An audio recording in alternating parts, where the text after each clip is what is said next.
1967년 대한민국이라는 이름조차 생소했던 시절, 울산의 허허벌판 위에서 현대자동차는 무모한 도전을 시작했죠.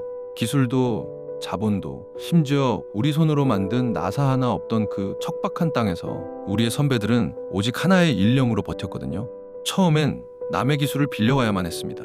포드의 코티나를 조립하며 서러운 눈물을 삼켰고, 도면 한 장, 엔진 설계도 하나를 구하기 위해 지구 반대편 낯선 땅을 헤매는 일은 일상이었으니까요. 말도 통하지 않는 이국 땅에서 문전박대를 당하면서도 그들이 버틸 수 있었던 건 가슴속에 품은 너무나도 간절한 꿈이 있었기 때문입니다. 언젠가 우리 자식들이 우리가 직접 만든 자동차로 이 땅의 도로를 달리게 하겠다. 이 투박하지만 뜨거웠던 약속이 현대차 60년 역사의 첫 페이지였던 셈이죠. 하지만 1975년 마침내 독자 모델 포니가 세상에 나왔을 때 우리가 마주한 건 찬사가 아닌 차가운 조롱이었습니다. 당시 자동차 강국들은 한국 같은 나라에서 차를 만드는 건 기적 같은 일이다. 바퀴 달린 깡통을 만드는 게 고작일 것이라며 우리의 꿈을 비웃었거든요. 하지만 현대차는 멈추지 않았습니다. 1986년 부의 상징이자 대한민국 대형 세단의 전설이 된 1세대 그랜저가 등장하며 비웃던 세상을 놀라게 했죠. 뒤이어 90년대 고속도로의 제왕이라 불린 엘란트라는 아우토반을 달리는 광고와 함께 기술의 현대를 대중의 가슴속에 각인시켰습니다. 그렇게 대한민국 자동차 시장에 제대로 된 뿌리를 내리기 시작한 지 어느덧 몇 년, 현대차가 세계를 향해 본격적인 기지개를 켜려던 찰나 우리 역사에 잊지 못할 비극이 찾아옵니다. 1997년 IMF라는 거대한 파도가 몰아치던 그 시련의 계절 말이죠. 나라가 휘청이고 기업들이 하나둘 쓰러져 가던 그때, 현대차는 기아 자동차와의 극적인 합병이라는 또 다른 무거운 짐을 짊어지게 됩니다. 뼈를 깎는 구조조정과 시스템의 통합이라는 처절한 우여곡절 속에서도 연구원들은 기름때 묻은 작업복을 벗지 못했거든요. 마침내 독자 엔진인 알파 엔진의 첫 시동 소리가 정적을 깨고 울려 퍼지던 순간, 연구소는 말로 다 할 수 없는 울음바다가 되었습니다. 그 소리는 단순히 기계의 작동음이 아니라 우리를 비웃던 세계와 모진 시련을 향해 던진 대한민국 자동차 산업의 가장 장엄한 대답이었으니까요. 심장을 얻은 거인은 이제 멈추지 않았습니다. 2000년대 들어서며 현대차는 싸구려 차라는 오명을 벗기 위해 처절한 품질 경영에 돌입했죠. 10년 10만 마일이라는 무모해 보이던 보증 정책을 내걸며 미국 시장을 정면으로 돌파했고, NF 소나타와 아반떼 HD 같은 명차들을 쏟아내며 비로소 글로벌 베스트셀러의 반열에 올라섰습니다. 실패를 두려워하지 않고 몰아치던 그 맹렬한 기세는 어느덧 현대차를 일본과 독일의 경쟁 모델들과 당당히 비교되는 수준까지 끌어올렸거든요. 밑바닥에서 시작해 세계의 정상을 향해 쉼없이 달려온 그 20여 년의 세월은 현대차가 단순히 덩치 큰 기업이 아닌 실력 있는 강자로 인정받는 황금기였습니다. 사실 현대차의 야심은 훨씬 이전부터 시작되었습니다.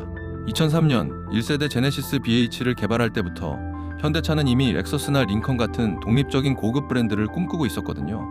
하지만 2008년 전 세계를 덮친 대침체의 파고와 북미 딜러들의 반대라는 거대한 벽에 부딪혀 독립 브랜드 론칭이라는 당초의 계획은 전면 수정될 수밖에 없었죠. 좌절할 법도 했지만 현대차는 오히려 그 10년이라는 시간을 도끼로 채웠습니다. 현대 브랜드 아래서 묵묵히 소재와 설계, 파워트레인과 디자인까지 모든 부문의 내부 역량을 축적했거든요. 특히 자동차용 강판을 자체 개발하고 생산할 수 있는 독자적인 시스템을 구축하며 기초 소재 단계부터 차의 성능을 끌어올릴 준비를 마쳤습니다.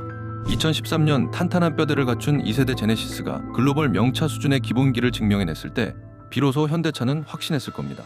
이제는 때가 되었다는 그 확신은 지난 10년간의 준비와 자신감을 바탕으로 한 장대한 원점 회기였으니까요. 그리고 오늘 제네시스의 새로운 역할 하나를 더 제시하고자 합니다.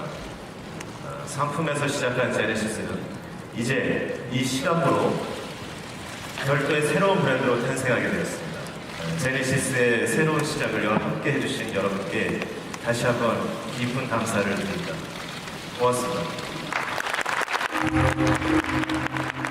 그렇게 탄생한 제네시스는 이제 고성능의 정점인 마그마 브랜드로 진화하며 전 세계가 선망하는 럭셔리의 아이콘이 되었습니다. 비웃음의 대상이었던 깡통차를 만들던 나라가 이제는 세계 최고의 기술력을 선도하는 리더가 된 것이죠. 하지만 이토록 찬란한 성공의 정점에서 우리는 묘한 소외감을 느낍니다. 현대차의 위상이 높아질수록 우리 곁에 가장 친숙했던 이름 그랜저는 우리가 알던 모습과는 조금씩 멀어지고 있거든요. 최근 실물이 공개된 그랜저 페이스리프트는 하이브리드 풀옵션 가격이 6천만 원 중반을 넘어서며 프리미엄 브랜드인 제네시스 G80의 가격마저 추월해버렸습니다. 국민과 함께 울고 웃으며 성장해온 그랜저가 이제는 혁신이라는 명분 아래 우리에게 가장 무거운 가격표를 던지고 있는 건 아닐까요? 17인치의 화면, 사라져가는 물리 버튼들, 익숙해졌다 하면 바뀌는 기어등, 우리는 다시 공부해야만 하죠. 새로운 기술은 언제나 우리를 설레게 하지만 감당하기 어려운 수준의 수많은 옵션들과 지속적인 가격 인상이 두려운 것도 사실이죠. 과거엔 기술이 없어서 문제였다면 이제는 기술이 너무 과해서 문제가 생기고 있습니다. 공부해야만 탈 수 있는 차, 오조작의 위험을 감수해야 하는 혁신이 과연 우리가 기대했던 진보의 모습이었을까요? 제네시스급 가격을 받으면서 품질 이슈가 터질 때마다 업데이트로 땜질하는 행태는 지난 60년간 쌓아온 신뢰의 탑을 조금씩 허물고 있는 것은 아닌지 묻게 되거든요. 소비자 입장에선 60년 전 포니를 만들던 절실했던 초심이 지금의 차가운 디스플레이 뒤에서도 여전히 숨쉬고 있기를 간절히 바랄 뿐이죠. 오늘 그랜저가 보여준 이 화려하지만 낯선 미래, 여러분들은 어떻게 생각하시나요? 지금까지 신차 스토리였습니다.